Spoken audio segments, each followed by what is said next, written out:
Bonjour. So if you were going to try and put at the end of the sentences the correct options of un, de, du, de la, de l'apostrophe or des, what are the key considerations? So looking for the context and finding the main subject and the verb, and then of course which tense it could be. So thinking about what gender as well things might be also, because with nouns you need to think about gender and number. And of course, if there's a context in terms of a quantity or a negative, what happens to du de la de as well. Okay, so if we have a look here, we've got au café, j'ai bu une bouteille. D'accord. Now, if we're thinking about stretch and challenge and translating into English, thinking about the key considerations of what you might need to take out when going into English, maybe you need to change the word order and what tense the verb is in, who has done it, will do it, is doing it, and so on. Okay, so au café, j'ai bu une bouteille, something coca. So the key consideration here to note down for strategy, thought process for next time as well, is to think about a quantity. So think about quantity. Okay, it is le coca, so you would have du coca, but bear in mind after a quantity what happens to du de la de. Au marché, j'ai acheté. So what tense is that? Who is the subject? There's a part of avoir. It could be present tense, as in I have, but look at the end, you've got e accent aigu, and therefore it's past tense. I bought, I have bought. Okay, and then here we've got jambon. If it's le jambon, so when learning nouns, think about learning the gender and the plural ending as well. So le jambon. So I bought some ham. So if it's masculine, well, we can't have de and le by itself. It gets squashed. I bought some ham. I bought ham. The third one, Paul prefers. Now this could be just present tense. Paul prefers. Paul prefers something, but then we've got a double verb there. Okay, double verb structure. What does he prefer to do? He prefers eating. He prefers to eat. Could translate in either way. So rice is le. So again, thinking about after manger, then we have to use du de la de if we're talking about some.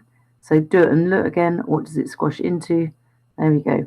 Next one, an easy way to make a question is just to raise your voice, but the next, a sort of a little higher level, but not higher level, still quite informal, is adding est, and then it's very clearly a question. You have vous and maybe you use vous avez. Now that could be present tense, but you're asking a question, so it could be asking, do you have some lemonade? Are we thinking about a past tense? There's no past tense here, so it can't be a past participle. So do you have some lemonade? Well, it's feminine, so what would it be in this gap? Then next one, my parents. So who's doing that? Now, could you find the subject, the stem, and the ending? Well, the subject is my parents, the same as saying they. What is the stem?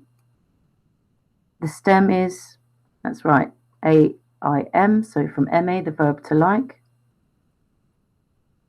We chop off the ER, we've got that. Who is they, E-N-T, plus they like to drink or drinking a little. That's a quantity. So if it was le vin, de and le goes to du, but what happens after a quantity? The next one, je vais au supermarché. I'm going or I go to the supermarket. Now this pour plus infinitive is a higher level structure. We could just say to buy. Now often then people, particularly Google Translate, would use acheter, but we don't always make it explicit. In order to have that idea of in order to, we have to put pour plus infinitive. Some chicken, well again thinking about the gender, it's le poulet. So what is de and le? What does it go to? Number 7, merci pour la tablette.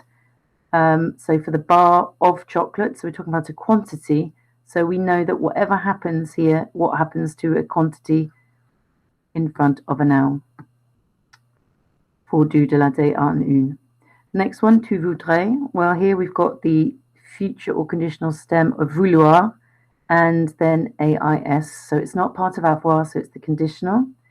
And it's a question where you're just raising your voice. Now, that's quite informal to make it clearly a question, but sort of, a situation where you could ask a question in any context, really. In any situation, you could just add esker.